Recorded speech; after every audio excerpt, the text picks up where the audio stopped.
একদিন এক ভদ্রলোক একটি পাত্রে পানি নিয়ে তাতে একটি ব্যাঙ রেখে পানি গরম করা শুরু করলো। পানির তাপমাত্রা বৃদ্ধি পাওয়ার সাথে সাথে ব্যাঙটিও তার শরীরের তাপমাত্রা বৃদ্ধি করে সহনীয় পর্যায়ে নিতে শুরু করলো। যদিও সে চাইলেই লাফ দিয়ে বেরিয়ে যেতে পারত, কিন্তু সে লাফ না দিয়ে সহ্য করতে থাকে।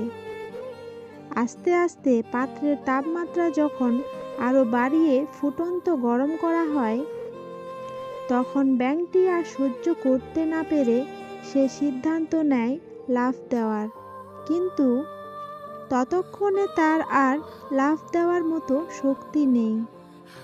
পানি আরও গরম হতে থাকে, যার ফলে সে অতিরিক্ত গরম পানিতে থাকতে থাকতে একটা সময় মারা যায়।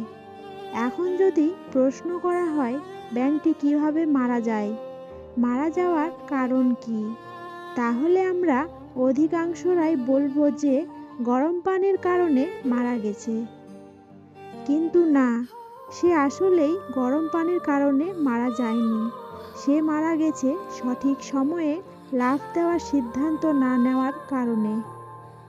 ঠিক তেমনি প্রতিটি মানুষের স্থান, কাল, পাত্রভেদে এক একটা বিষয়ে সহ্য করার ক্ষমতা থাকে।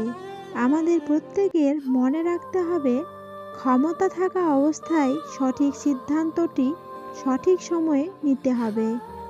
আবেগ, ভালোবাসা দেখিয়ে দেরিতে সিদ্ধান্ত না নিয়ে সঠিক সময়ে সিদ্ধান্ত নেওয়া উচিত।